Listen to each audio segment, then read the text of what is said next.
This is Rafik Luzon, and you are tuned in to Nothing But That Sports Talk.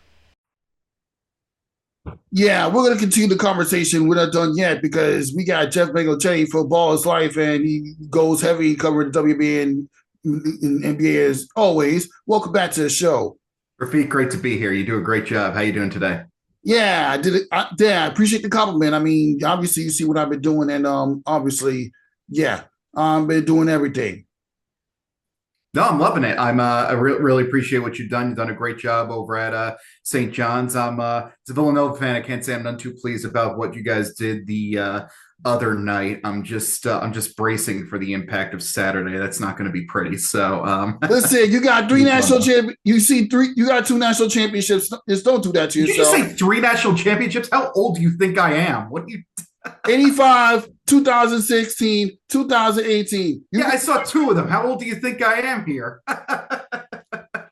Yeah, we weren't. I mean, okay, that's fair. You weren't alive in 1985, so you that one. But you got two national championships in 3 years. When you had Jalen Brunson, Josh Hart, and Jenkins, the iconic national championship game winner. You remember that? Yes, yes. Of course, since we're on the conversation, talk about Villanova, you being a fan of Villanova. Yeah. I mean, they are doing well this year. So, look, I'm very,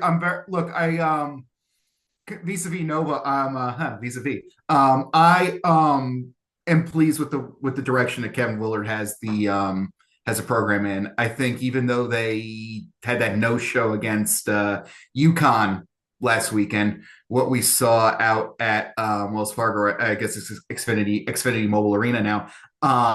What we saw out there was a really resurgence of the program. Really great to see. I think Willard set the record. I think I just saw most wins by a first-year coach in Nova history with 22. So that's more than Jay Wright. So what he was able to do to kind of game the transfer portal and whatnot and really get this program back on the right track, very inspiring. Would like, a signature win, might have to win a game or two out at the Garden in a week or two. But looking forward to see what happens, expecting somewhere in the 6 to 8 seed at this point. So that should be really interesting. So always have appreciated Nova. I tell people all the time, my parents met there. So if not for Nova, I technically don't exist. So that's why I'm so big on the Cats. So before anyone questions, what are you doing in Jersey? You're Marisol, what are you doing root for affiliate team? What are you doing? But that's why. It's kind of a Terminator thing, if that makes sense. Well, since we're on the subject, St. John's. I've had this conversation with Perry Soker today, the reporter for Pix 11. Yeah, they literally continue to pick up where they left off. I mean, aside from the fact that they got steamrolled at UConn, but it's all good because because a couple weeks prior to that they did win the game at the Garden. I had the honor of calling that game for the student radio station before. Yeah. I think St. John's is in a fine place. So I don't know with the rail station, but that's besides the points. Yeah, I got a chance to be a part of that environment of a UConn St. John's matchup as a broadcaster, so It was a big deal. Of course, yeah. I've seen what you've been doing on your Instagram page. You've been doing some great work over there. So props to you and the entire radio department over there. But I think it's great to see where St. John's has kind of risen up at this point. There was a bit of a lull at the start of the season. I thought, there were, if I recall correctly, there were a couple of injuries beforehand. The transfers didn't exactly mesh in the early going, but the fact that they are one of the undisputed top teams in the Big East at this point, Big East is a very interesting situation right now where it basically is, there's UConn, there's St. John's, then there's a bit of a gap, then there's Villanova, and then there's a gap after that. And there's, teams 4 through 10 basically fighting through, or 11 now. Yes, 11 at 11 now. Teams 4 through 11 are fighting for seeding at this point. Probably no one else going to be an at-large bid at this point. And Villanova again needs that signature win to kind of truly solidify its spot in the bracket. The last thing the Wildcats want to see perhaps is something like, for example, Miami of Ohio going down in the Mid-American tournament, which would perhaps open an at-large spot there. But what we were talking about St. John's, it's great to see the way they have adjusted this year, the way they've kind of recovered, really rediscovered their identity in the middle of the year, and how Rick Pitino got that team back on track with all the newcomers, with all the new transfers in. So it's great to see what St. John's has done. It's great to have a seasoned narrator and describer in Rafiq Lewison on the call. So it's great to see all around.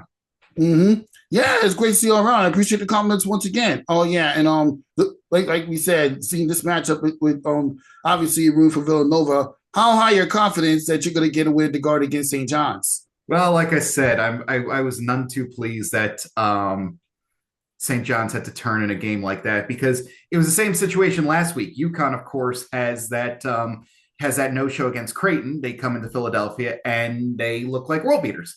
The defense looked fantastic against Nova. So, and Nova this week has a little trouble with God, who they play earlier this week? Butler.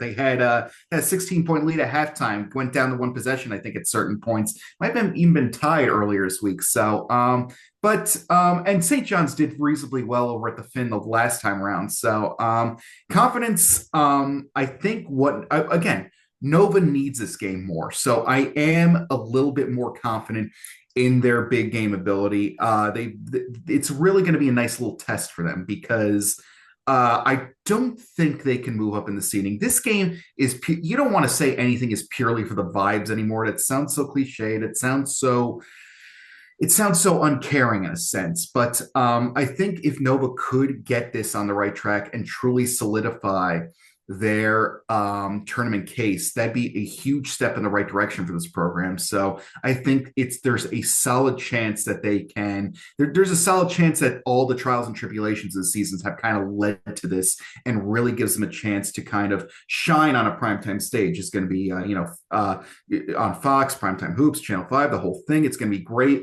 St. John's is doing the whiteout, if I recall, if I heard correctly. Yeah, they are.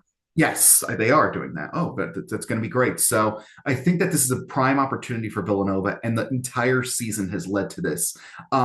This is a very interesting season for Nova, in the sense that, how do you judge a year like this? You move on from the Kyle Neptune era, or error, as many in the Wildcat community would probably say about that point. So how do you judge the success of this season? I don't think anyone was expecting an immediate leap back into the Jay Wright levels of prosperity. No one was expecting it at this point. They've had some solid showings against ranked competition. Took BYU to the brink in their opening game, took UConn to the brink in Hartford. Expected struggles against UConn at the Finn, against Michigan. Worst loss on this docket is Creighton, who again is about 5 in that hodgepodge of 4-11 in the Big East. So how do you judge success if you're Villanova this season? You could say the conventional route is, win a game in the tournament. They could get, a 6, a 7 seed, beat a 10-11, post a respectable effort against a 2 or 3. That's fine. But you would like to put a stamp of approval on the season now as is. And I think a win over St. John's would do that. I think we're going to see exactly what Nova has learned about itself this season on Saturday night. If you want me to put a number on it, I'd say my confidence level probably about a 5 or 6. And that's only because, Nova had its issues against UConn offensively, against Butler this week. And St. John's is going to come out very angry, very inspired, especially this being one of the last, if not the last, if I'm not mistaken, Madison Square Garden showing this season beyond the Big East tournament, of course. Yeah, definitely one of the last. I mean, St. John's, I believe after this, they only like a few games. They have a game against Georgetown, then they also play Seton Hall at Seton Hall. And Seton Hall, I would not sleep on them, because they were ranked number 12. They were ranked number 25 in the country at one point before UConn snuffed them out. So I would not sleep on Seton Hall. No, I don't think anyone's sleeping on Seton Hall. I just don't think Seton Hall's another one that doesn't really have a signature win at this point. But you look at the bracketologists at this point. I think the common thing you see, Seton Hall is not on that bracket. They're either in the first 4 out, the next 4 out. Again, they lack that signature win. They got swept by Villanova twice this season. They're a decent team, don't get me wrong, but at this point, I think the Hall, barring a very good showing in the Big East tournament, they might have to win it. I think they're at a point. I think they've dug themselves in a hole where they have to win the Big East tournament. But they seem more suitable for the college basketball crown at this point, rather than the Big Dance itself. So no, nothing wrong with that, especially with what they endured last season. Followed up the NIT championship with a tough break, a tough break last time around. But you can't sleep on them. Shaheen Holloway, it's a very nice recovery season, but at the same time, it seems like it seems like their ceiling is making some noise in the crown rather than the Big Dance itself. That's a very interesting point. And look for some excitement going on these final week before a tournament comes around in the Big East. Now, yeah, obviously, we don't know what the WNBA season is going to look like. I mean, the schedule is out, but we don't know whether or not the season is going to even happen because of CBA talks. But there will be women's basketball in Brooklyn, courtesy of Unrivaled. So I don't know how long you've been following Unrivaled. What do you think about Unrivaled coming to Brooklyn? Yeah, it's great to see. It's great to see that a Breanna Stewart branded property will be in Brooklyn at some point, no matter what happens with the WNBA negotiations.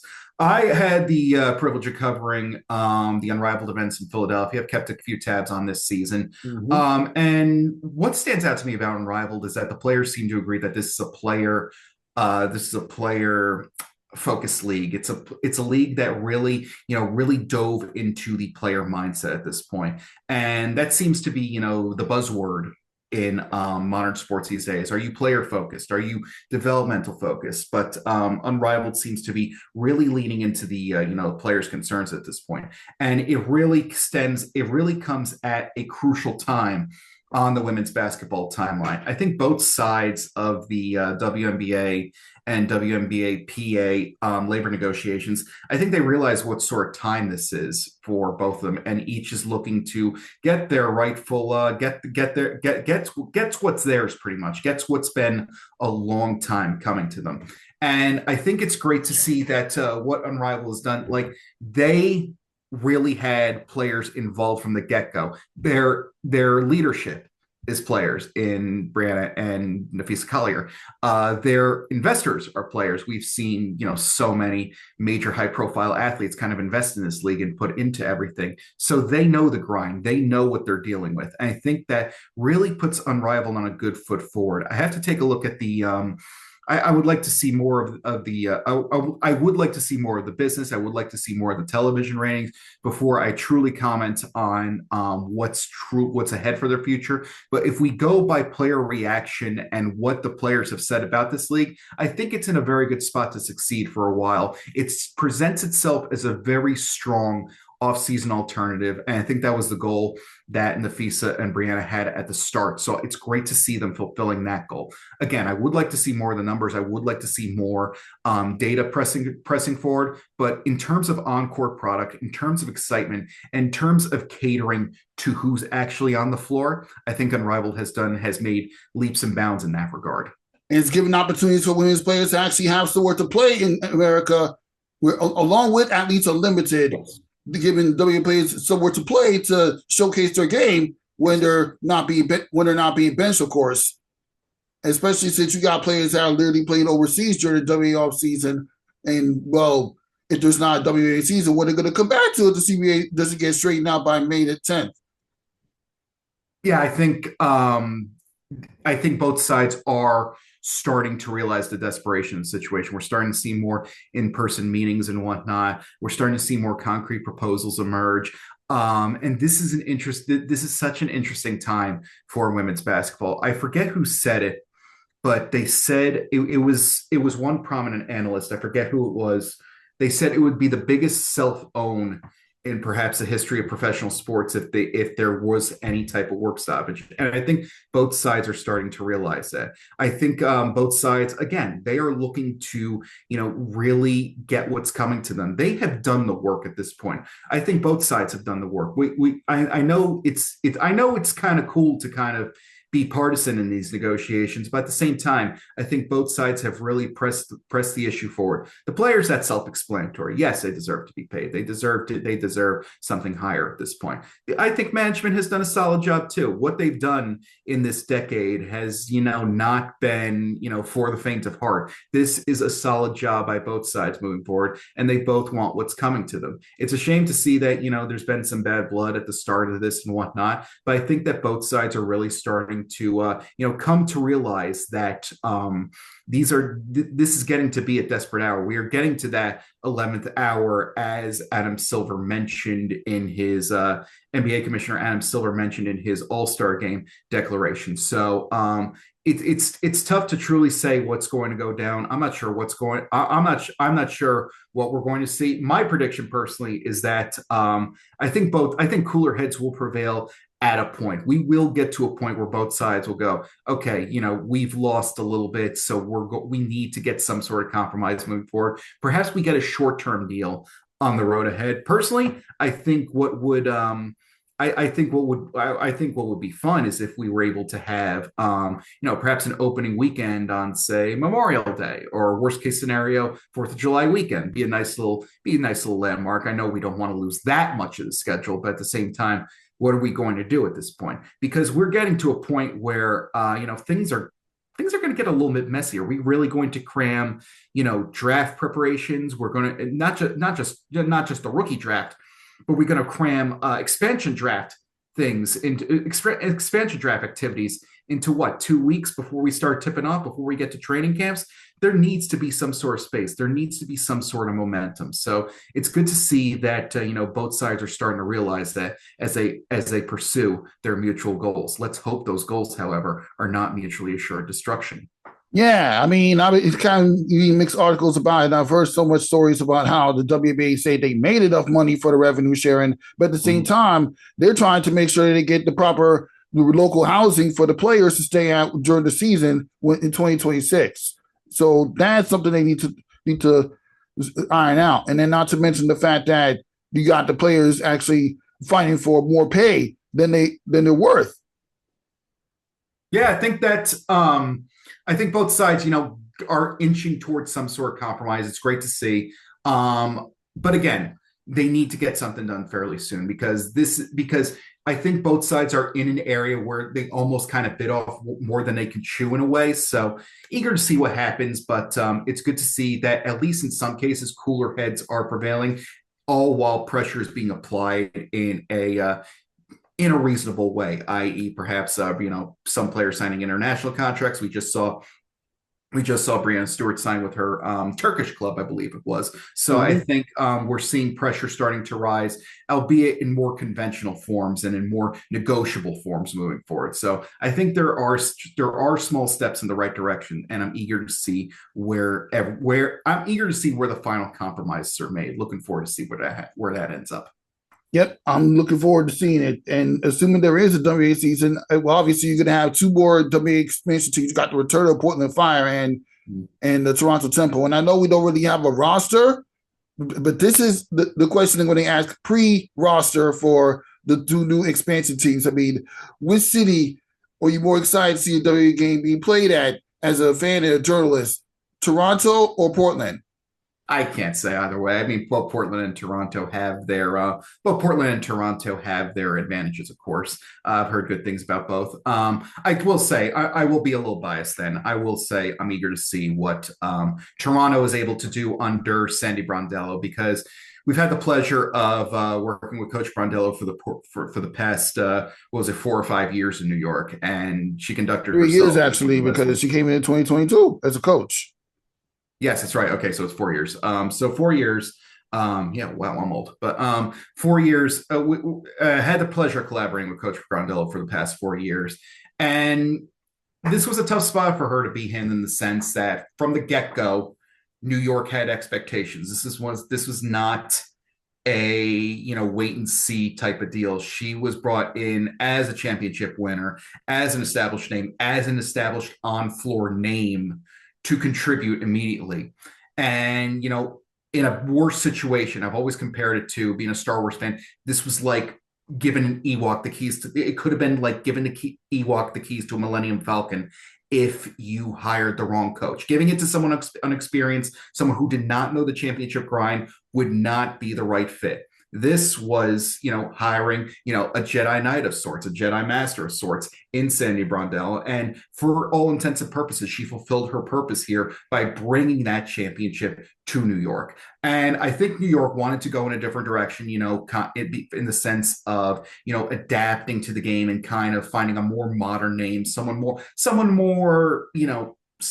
attuned to the modern game in Chris DeMarco, and that was their prerogative. That's fine. But when it comes to, an expansion club, Coach Brondello will now have an opportunity to, I don't want to say rest. She'll never turn over. She'll never, concede games or anything. But at the same time, there will be an opportunity to have patience. There will be an opportunity to develop. There will be an opportunity to work. So I'm really interested to see where that ends up with for the tempo, depending on who they get on their roster, of course. Mm-hmm. Yeah, I mean, it depends on the roster. I mean, well, honestly, it's good that the expansions happen. I mean, it's going to be 5 teams in a span of 4 years. Too bad Philadelphia's got to wait till their WNBA team starts playing all the way in 2030. I mean, after the way the unrivaled games in Philadelphia played out, there's going to be some excitement at Xfinity Mobile Arena. Oh, yeah. I mean, what Philadelphia was able to accomplish was excellent. I think what they had 21,000 there. And I think this is personally, going back to the point of Unrivaled in Brooklyn, I think this is a nice opportunity for New York in a sense. Doug Feinberg kind of took the words out of my mouth. I saw he had a tweet. This is basically a fantastic opportunity for the Liberty to kind of show free agents, what a packed Barclays Center looks like, what New York looks like on game day. And I think this is great in the sense that, this adds to Breanna Stewart's New York legacy in a sense, because,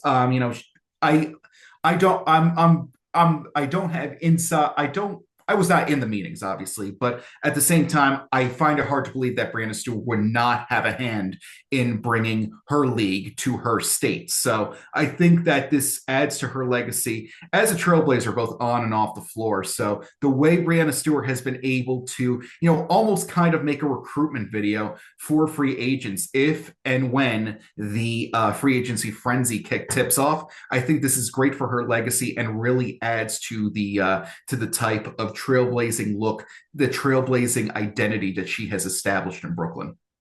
I mean, you got a point. Look what happened. I remember a year ago, Natasha Cloud announced an Unrivaled that she's coming to New York Liberty. You remember that video announcement that Natasha Cloud announced she was going to come to New York while she was playing Unrivaled, competing with Breanna Stewart and Sabrina Nesco when she was playing there. I mean, obviously, and I heard that Sabrina Nesco is going to be analyzing that game too. This is going to be insane.